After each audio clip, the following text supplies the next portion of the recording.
Semuanya yang kelihatan kaya itu hidupnya selalu bahagia.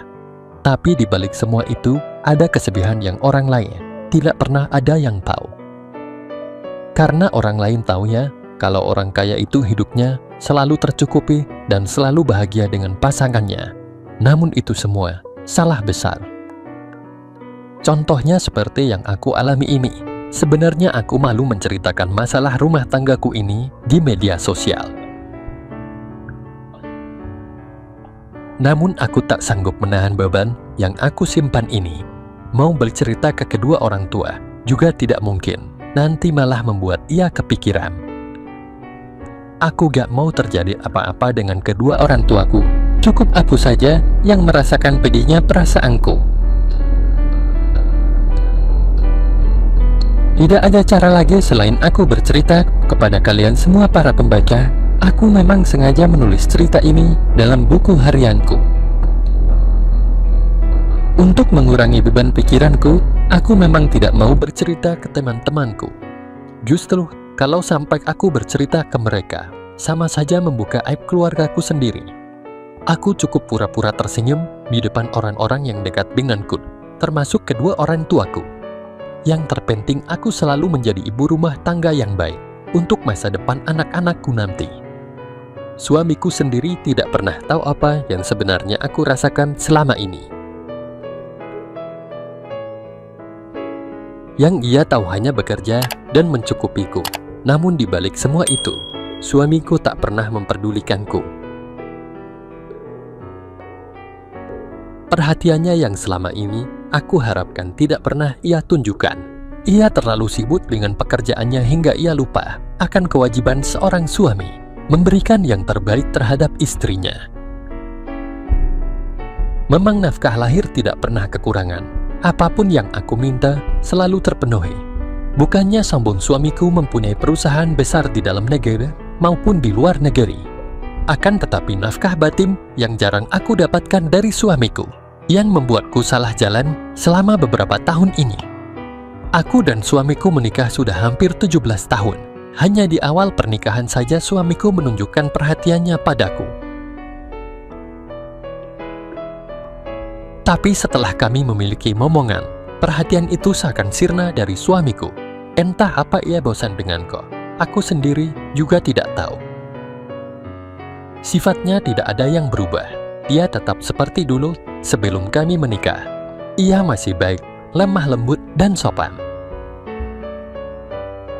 Sebelum aku melanjutkan ceritaku, aku perkenalkan dulu. Namaku Wulansari, 40 tahun. Aku hanya sebagai ibu rumah tangga. Mengurus rumah dan mengurus usaha kecil-kecilan saja. Walaupun aku sudah punya pembantu, tapi aku tidak bisa hanya duduk manis dan ongkang-ongkang kaki. Aku selalu ikut membantu Bisumi memasak maupun mencuci baju sembari ngerumpi. Sedangkan suamiku bernama Mas Brian, umurnya sudah 45 tahun. Aku juga memiliki sopir pribadi yang sering mengantarkan anakku ke sekolah atau mengantar kemanapun aku pergi. Namanya Bowo, umurnya masih sangat muda, 30 tahun. Ia bekerja di rumahku sudah hampir 3 tahun lamanya. Ia belum menikah. Orangnya lumayan ganteng dan pendiam.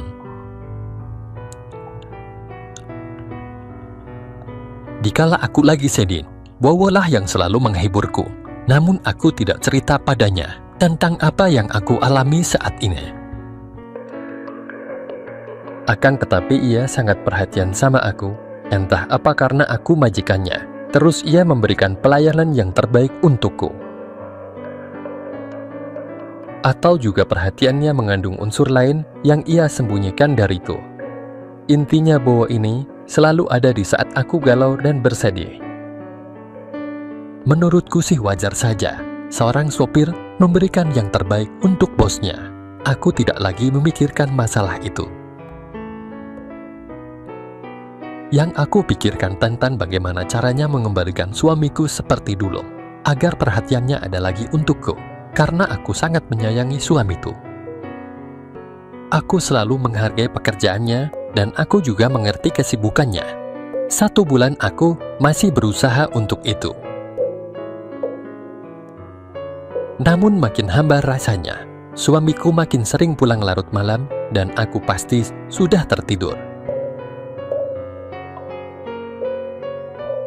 Belum lagi kalau ia pergi ke luar negeri untuk mengurus bisnisnya.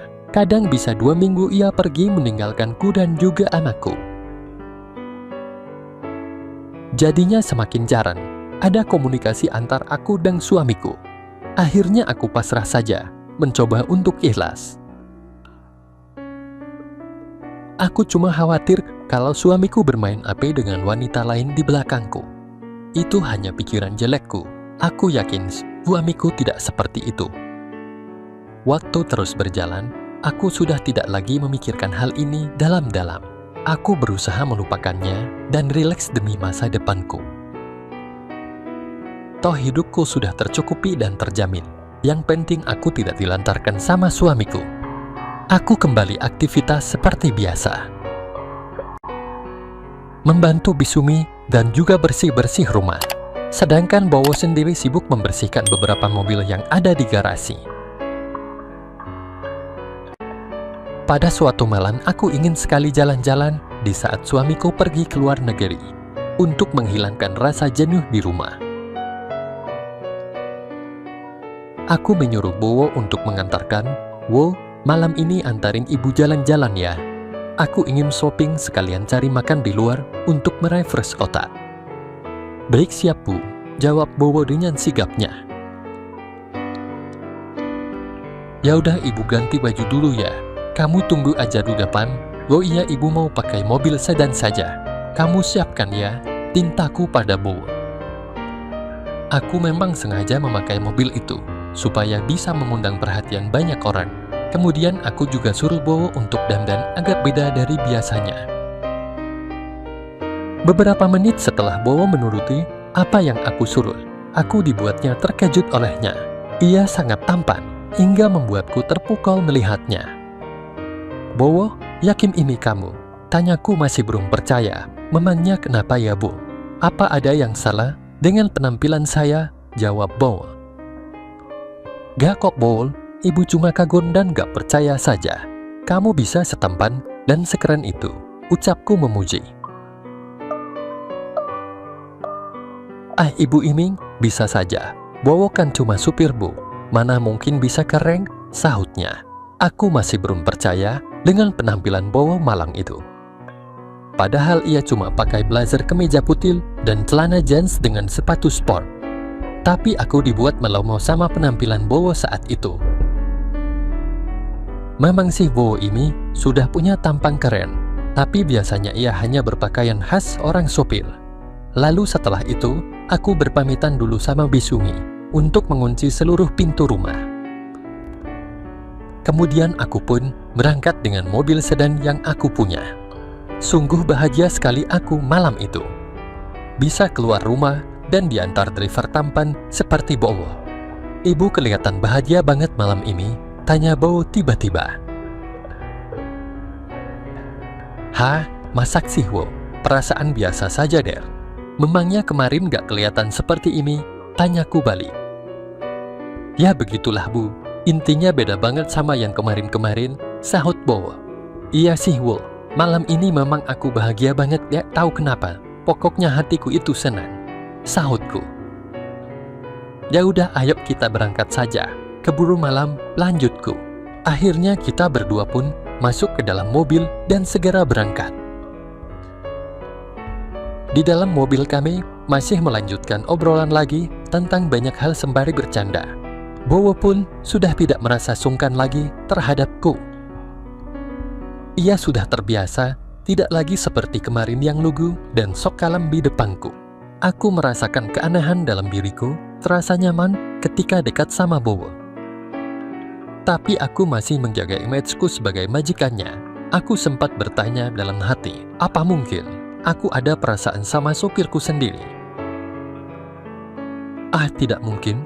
Itu hanya halusinasiku saja. Setengah jam sudah perjalanan kami menuju Mal. Akhirnya nyampe sini juga, kataku. Bowo membukakan pintu, lalu aku segera turun. Ibu masuk saja. Saya memarkirkan mobil dulu, ucap Bowo. Gak ibu nunggu kamu saja. kamu harus menemani aku ke dalam, pintaku. Tapi Bu, kalau ada teman Ibu yang lihat gimana, atau rekan bisnis Bapak, nanti malah jadi gosip yang bukan-bukan, kata Bu sedikit takut. Gak apa, nanti kan bisa Ibu jelasin ke mereka bahwa kamu adalah sopirku, kataku. Ya sudah, kalau itu kemauan Ibu, kalau gitu saya parkir mobilnya dulu ya Bu. Tunggu sebentar, lanjutnya. Setelah Bo memarkirkan mobilnya, kemudian kami berdua pun masuk ke mal. Dengan pedenya aku berjalan di samping Bo, tapi Bo agak keberatan kalau aku berjalan di sampingnya. Aku pun menuju tempat barang yang mau aku beli. Sekitar 3 jam aku dan Bo di mal, sampai mal pun sudah mau tutup. Setelah pulang dari mal, kami mampir di sebuah resto yang masih buka malam itu. Karena perut sudah terasa lapar sekali, sembari makan kami ngobrol dan aku juga bertanya tentang pribadinya Bo. Karena umur Bo ini sekitar 30 tahun, tapi belum juga menikah. Dalam hati heran, tampang sejaket dia masak belum punya calon atau keinginan untuk menikah. Aku langsung bertanya saja padanya, daripada aku penasaran. Wow, Mas nih ya, Ibu mau tanya, tapi kamu jangan tersinggung ya, kataku. Mau tanya apa ya Bo? Sepertinya serius amat, jawab Do. Sebelumnya Ibu minta maaf ya, kalau Ibu lancang bertanya. Umurmu kan sepertinya sudah cukup untuk menikah, kenapa kamu gak nikah-nikah? Apa memang belum punya calon? Kamu kan ganteng, pasti banyak yang mau sama kamu. Termasuk Ibu juga mau, lanjutku dalam hati. Aduh, Ibu ini nanyanya langsung yang itu, aku kan jadi bingung menjawabnya. Gak usah bingung, jawab apa adanya saja, santai saja di sini kan cuma kita berdua, kataku. Belum berpikir aja buka rasito, mau fokus kerja saja, dan calon juga belum punya, jawabnya. Oh gitu ya. Tapi apakah Mugan ingin merasakan indahnya sebuah pernikahan? Atau sesuatu yang mungkin belum pernah kamu coba? Tanyaku makin berani. Maksud Ibu, timpal Bowo. Ya maksud Ibu, biar kamu menikmati indahnya malam pertama. Hei, jawabku memancing. Ibu ini bisa aja bikin kepikiran hal-hal yang bukan saja. Ibu enak, masih ada Pak Bambang. Lah aku masak sama Wisumiha, jawab Bowo sembari bercanda. Mungkin menurutmu itu benar Bowo, tapi semua itu salah. Ibu sudah lama tak merasakan itu semua. Suamiku terlalu sibuk dengan pekerjaannya. Bahkan ia lupa bagaimana tanggung jawab seorang suami. Bukan hanya memberi nafkah lahir, tapi nafkah batin itu juga harus. Aduh, aku kok jadi curhat ke kamu Bowo. Ibu jadi malu, jawabku. Gak apa-apa kok Bu, Bowo senang mendengarnya. Asik mendengar curhatan Ibu, jawab Bowo. Kok bisa gitu? Pasti kamu mikir yang enggak ya? Hayu aku der, tanyaku. Ya begitulah dah buhai, habis curhatan Ibu sih, membuatku makin tegang, jawab Bowo. Yang tegang mukanya, apa-apanya, lanjutku memancing agar Bowo punya pikiran lebih padaku. Jujur aku berharap Bowo bisa mengerti perasaanku. Ya perasaanku lah Bu yang tegang. Masak yang lain, ya siapa tahu aja yang lain, gelutuku.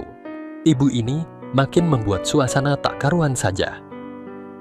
Udah malam nih Bu, gak kenak sama Bisumi. Kita langsung pulang saja ya Bu, ajak Bowo. Iya, ayo lagian Ibu juga dah capek mau cepat istirahat, lanjutku. Kemudian kami pun segera cabut dari restoran itu dan segera pulang. Dalam perjalanan pulang, kami berdua tak banyak bicara. Aku diam, Bowo pun juga diam. Cuma dia sedikit melirikku dari sepian. Tapi aku pura-pura gak tahu. Aku sengaja membiarkan Bowo untuk melihatku. Sesampainya di rumah, aku segera masuk kamar. Sedangkan Bowo masih memarkirkan mobil di garasi belakang. Sebelum istirahat, seperti biasa aku membersihkan muka terlebih dahulu dan juga gosok gigi. Kegiatan rutin sebelum tidur karena aku juga harus menjaga kesehatanku. Setelah semuanya selesai, aku mulai merebahkan badanku yang sudah letih akibat jalan-jalan tadi. Namun selama 1 jam, mataku belum juga bisa dipejamkan.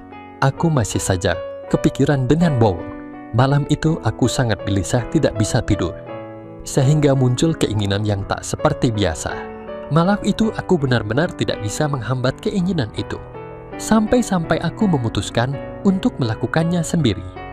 Hanya dengan membayangkan wajah Bowo yang selama ini mengganggu pikiranku. Dan jujur saja, baru kali ini aku melakukan ritual sendiri. Kalau dipikir-pikir, memang aneh, tapi memang itu kenyataannya. Aku yakin, semua pasti pernah melakukan itu, dan bukan hanya aku saja. Aku pun memulainya perlahan-lahan, sembari membayangkan wajah Bowo. Tapi lama-lama rasa aneh itu menjadi rasa yang sangat luar biasa hingga membuatku seperti masuk di dunia nyata. Sekitar setengah jam aku melakukan itu. Ternyata rasanya beda dari apa yang aku bayangkan. Ada kenikmatan tersendiri saat melakukan hal itu. Setelah semua selesai, aku baru tersadar pintuku kok terbuka sedikit. Dalam hatiku berkata, jangan-jangan Bowo yang membuka pintuku. Aku jadi panik sendiri. Kalau sampai Bowo tahu apa yang aku lakukan, betapa malunya aku. Semoga saja bukan Bowo, dan itu cuma angin gumanku. Kemudian aku beranjak dari tempat tidurku untuk memastikan bahwa tidak ada yang melihatku. Aku keluar kamar mengecek semua ruangan. Dan saat menyalakan lampu ruang tamu, betapa kagetnya aku bahwa Bowo sudah ada di sana. Dan ia menatapku dengan penuh sesuatu yang ia sembunyikan. Bowo, ngapain kamu di situ? Kamu kok belum tidur? Tanyaku dengan hati berdegup kencang.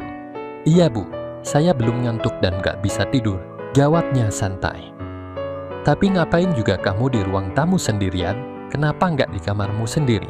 Bikin ibu kaget saja, kataku. Iya Bu, maaf. Saya tadi sebenarnya mau berjalan keluar cari angin di teras. Setelah berjalan lewat depan kamar ibu, pintu kamar ibu terbuka sedikit. Jadinya saya punya inisiatif untuk menutupnya. Tapi saat mau menutup pintu, saya tak sengaja melihat ibu sedang itu. Jadi kamu melihat semuanya dong? Tanyaku campur malu. Iya Bu, maaf kalau Bowo sudah lancang. Ya udah gak apa-apa kok. Yang penting kamu gak bilang siapa-siapa ya. Cukup kamu yang tahu semua ini, kataku. Tapi kenapa ibu melakukan itu sendiri? Kenapa gak minta bantuan saya saja? Jawab Bowo terang-terangan. Ini yang aku harapkan darimu Bowo, gumangku. Ya mau gimana lagi Wo? Ibu sudah lama tak mendapatkan itu semua. Jadi dengan terpaksa ibu lakukannya sendiri. Jelasku, apa ibu mau kalau malam ini ibu mendapatkan itu semua? Saya bisa bantu ibu untuk mendapatkannya, ucap Bowo sembari mendekatiku. Hatiku makin berdetak lebih cepat dengan mendekatnya Bowo padaku dan memegang tanganku. Ia mengajakku berjalan menuju suatu tempat, yaitu kamar Bowo. Aku nurut saja ketika Bowo menuntunku, karena ini yang aku harapkan. Dan mulailah Bowo mengerjakan sesuatu satu persatu, hingga aku pun sudah dalam keadaan polos. Kulihat Bowo seperti mendapatkan emas satu karung. Ternyata ia mengeluarkan jurus jitunya untuk membuatku terbang ke angkasa. Beberapa gaya pun ia coba, hingga diriku tak lagi bisa berkata-kata. Malam itu memang malam yang sangat berbeda dari malam-malam sebelumnya. Yang biasanya aku hanya menatap kesunyian dan kehampaan. Kini sopir pribadiku yang merubah kesunyian itu menjadi kecarian. Aku bisa tersenyum kembali setelah apa yang diberikan Bowo padaku. Sungguh sulit untuk aku bayangkan kenapa itu bisa terjadi. Semua itu terjadi karena suamiku yang tak pernah mengerti apa yang aku inginkan, hingga aku menjalan sendiri untuk mendapatkannya meskipun itu salah. Begitulah kisah yang aku tulis dalam buku harianku ini. Semoga tidak ada lagi pasutri yang mengalami hal seperti kisahku ini. Sekian, jangan lupa subscribe channel ini ya. Terima kasih.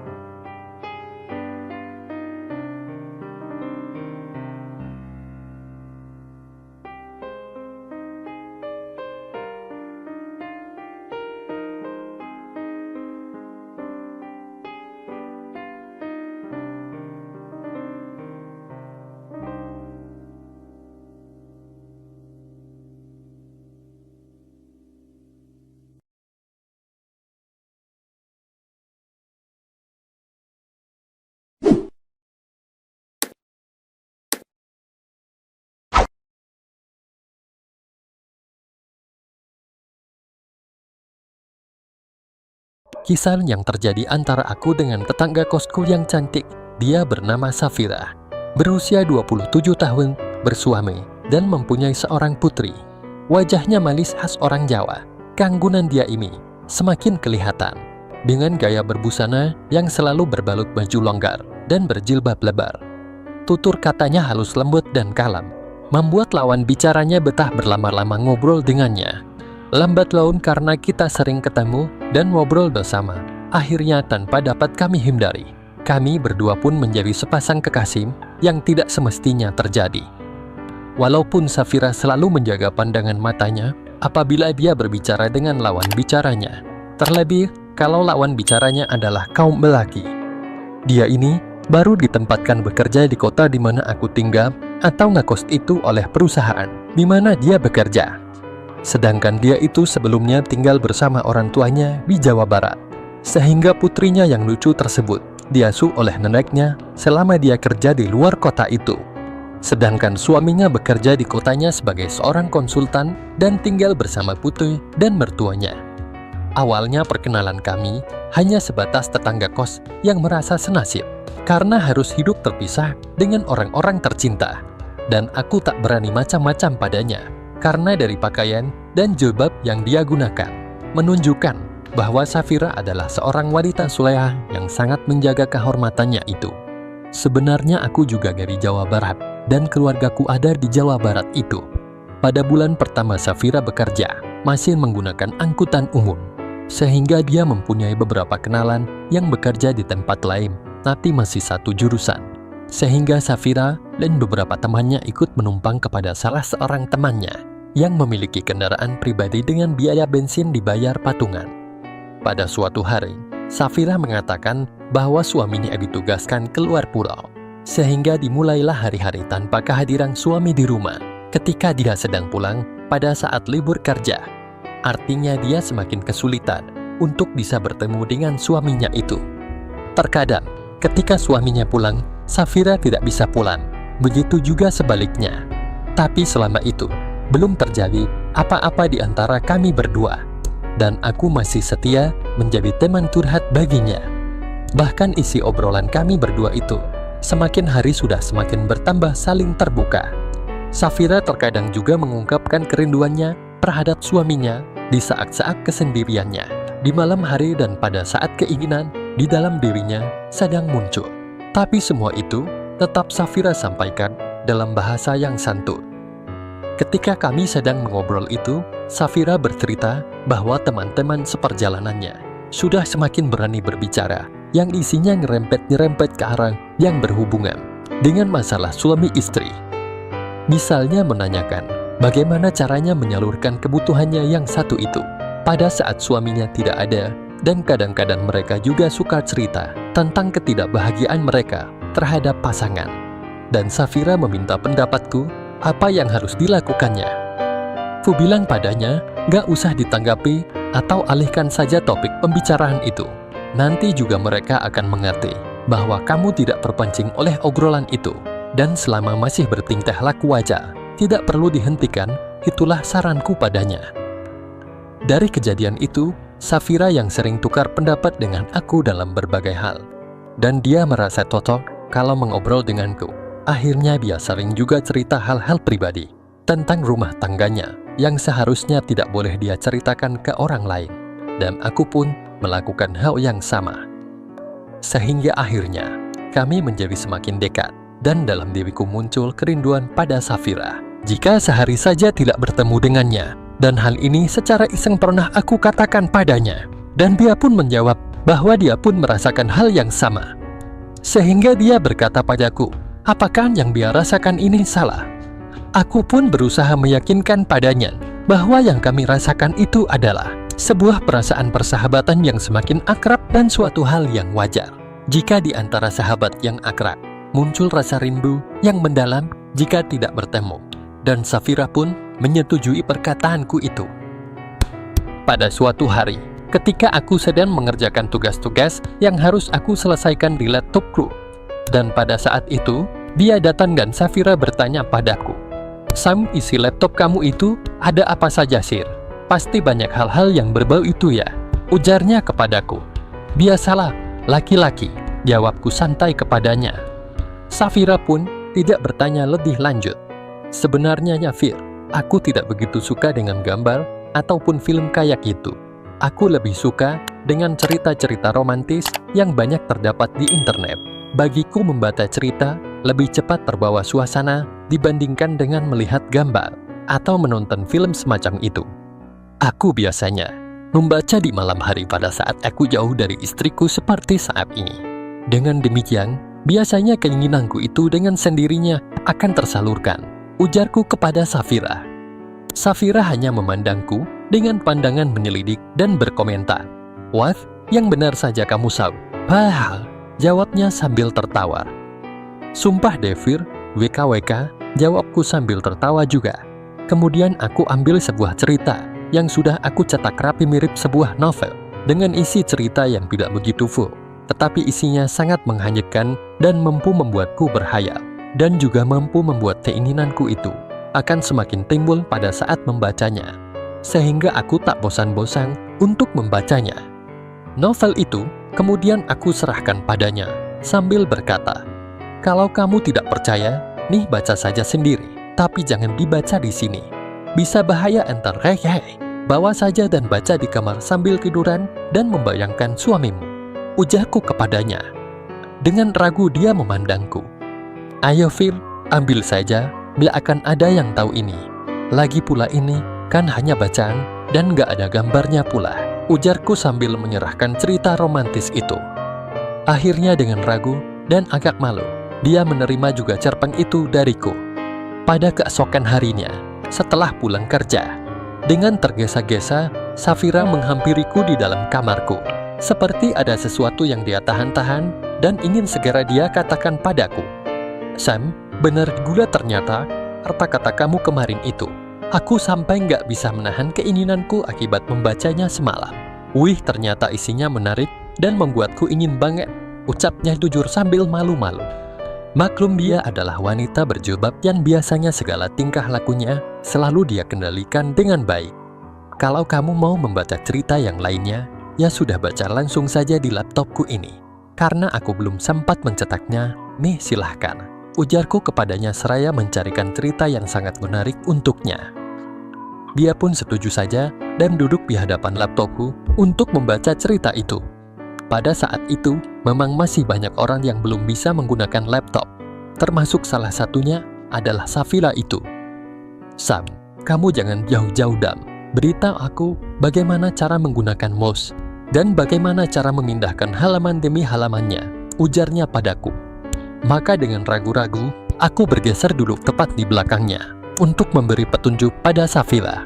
Karena dia masih belum lancar menggunakan mouse, akhirnya tanganku berada di atas tangannya yang memegang mouse itu dengan tujuan agar mudah di dalam aku memberikan petunjuk.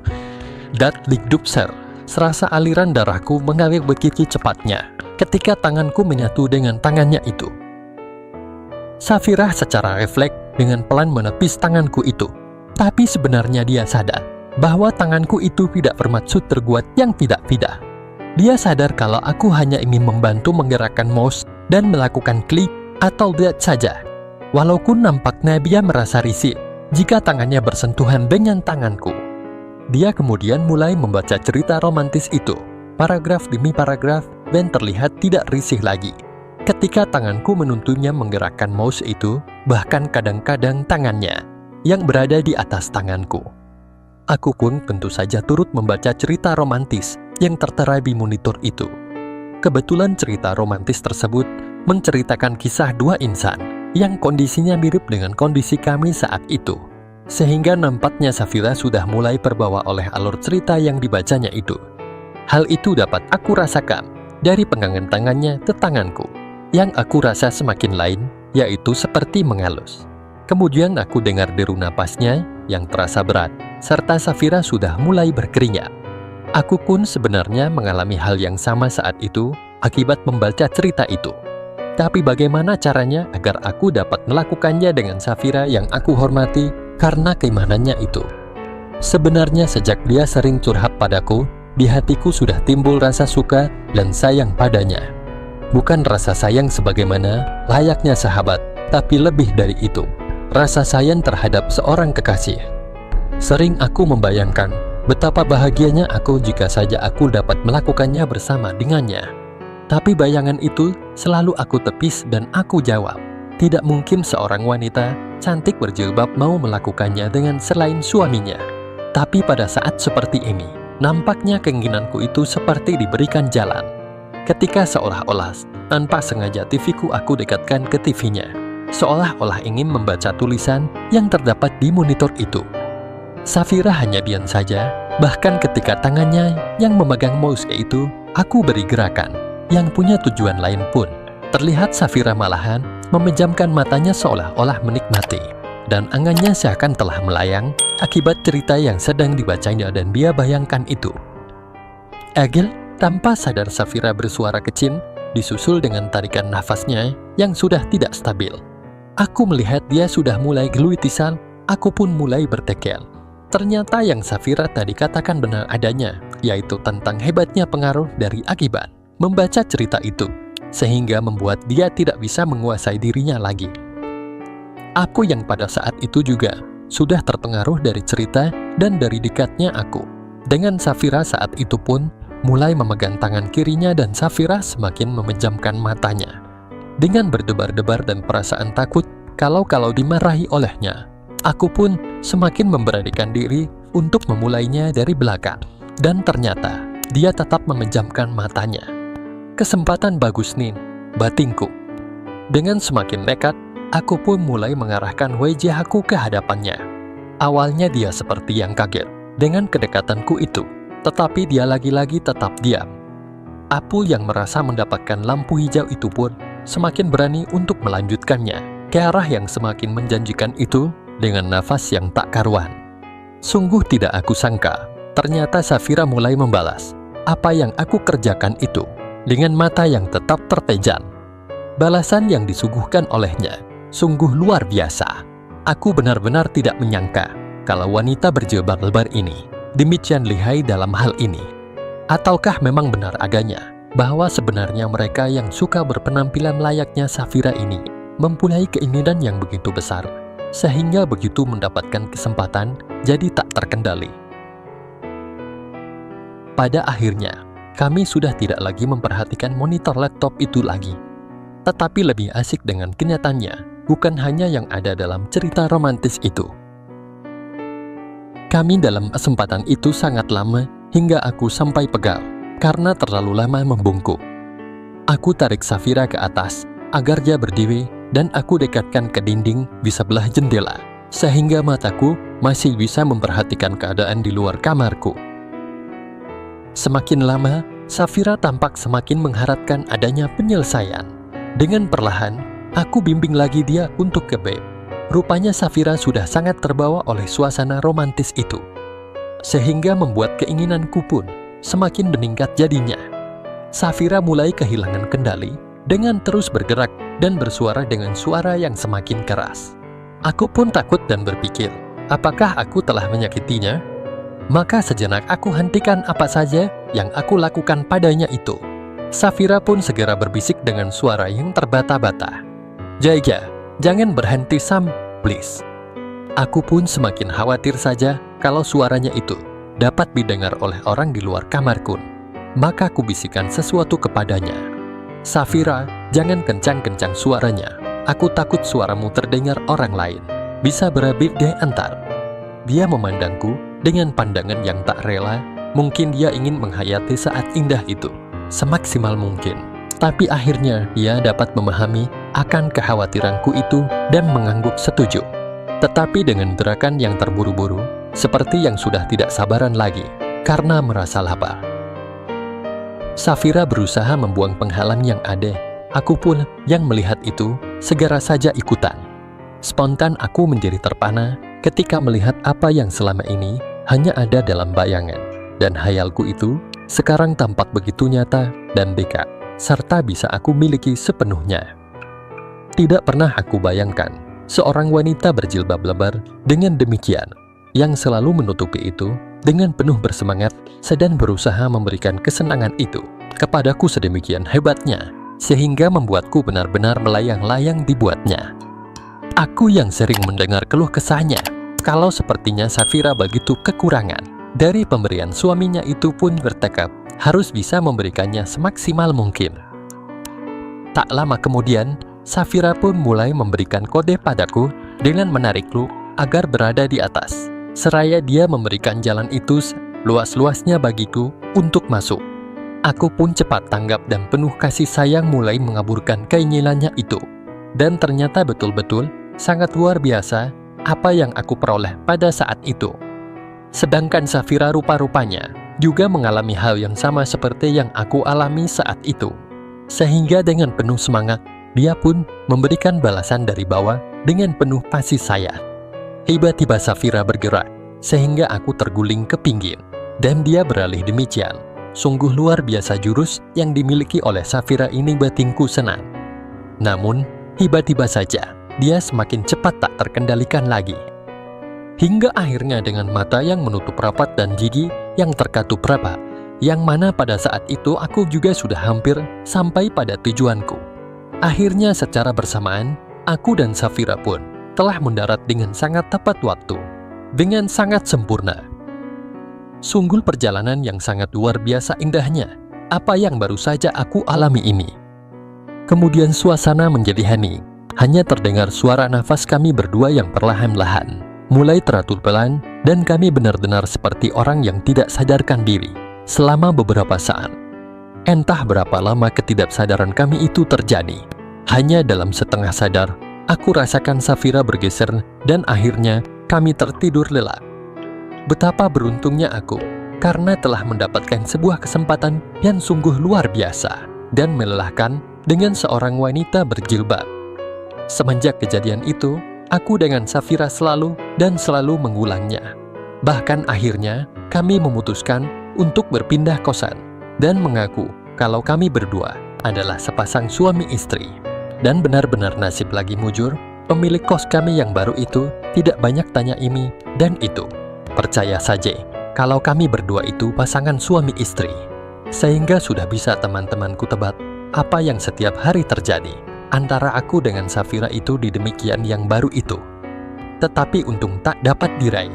Sekitar 4 bulan kemudian, Safira ditarik kembali oleh kantornya itu untuk bekerja di kantor yang dekat rumahnya kembali. Akhirnya dengan sangat berat hati, aku dan Safira pun terpaksa harus berpisah dan mengakhiri kisah indah kami berdua itu.